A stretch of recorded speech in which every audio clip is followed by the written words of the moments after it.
Hi everyone, Comic Reviewer here. This time we're reviewing on Barbie as the Princess and the Pauper.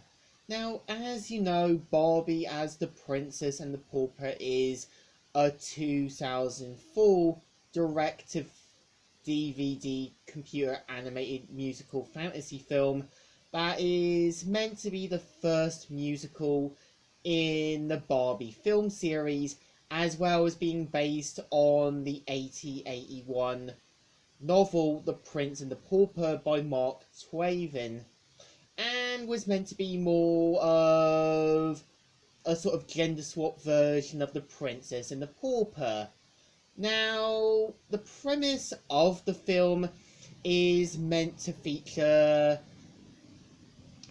Princess Annalise and also Erica meeting one day, finding out they look quite similar. And both of them are meant to be two of a kind, but with a different lifestyle and a different thing. Like Princess Annalise is meant to be signed off to basically being married to Prince Dominic, but clearly has feelings for Julian. And the point of Princess Annalise's character is that she's only marrying Princess Dominic to help restore the kingdom's economy after the gold from the mines had disappeared. And the point of Erica's character is that she's trying to clear her parents' debt by working for Madden Crab. And of course, Erica's character is this gifted singer, but the problem with Erica's character is that we don't get to know her fully. Like, I kind of would have liked to have seen her parents be in it a bit more to show them, helping Erica to sort of boost her confidence up.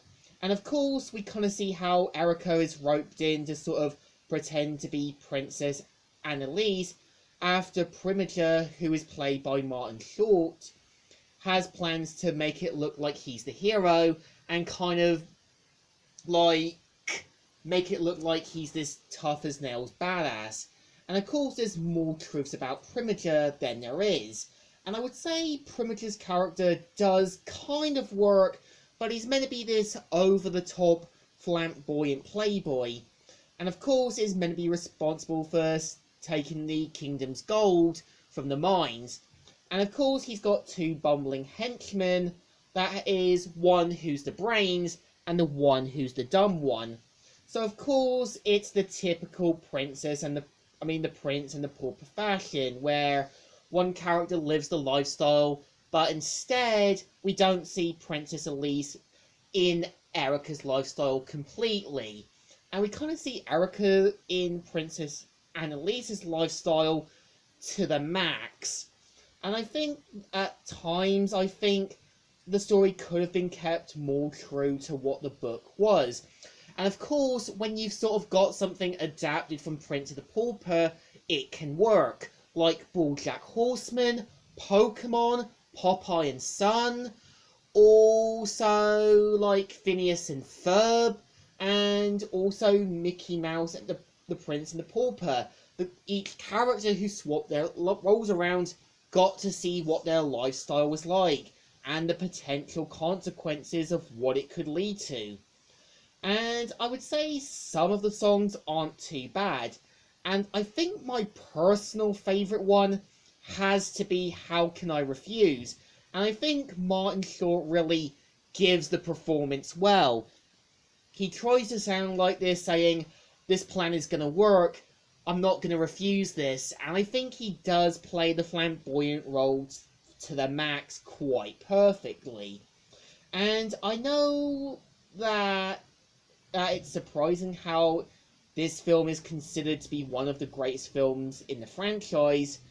I can sort of agree, but it does feel a bit lacking at times. Like, again, I feel that characters are either thrown in or don't really work at times. And I feel when the animals do talk, I feel we really don't need something like that for Barbie and the Princess and the Pauper, because the film didn't need unicorns, talking dragons, and something else, because It was trying to be a bit more realistic. And I know eventually in 2012 they do The Princess and the Pop Star, but except with a pop star instead of a pauper. So I think, to me at least, Barbie and as the Princess and the Pauper is a hit and miss, but it's still enjoyable. So I think it still deserves a thumbs up. Still good and still alright. So, Comic Reviewer here, signing out.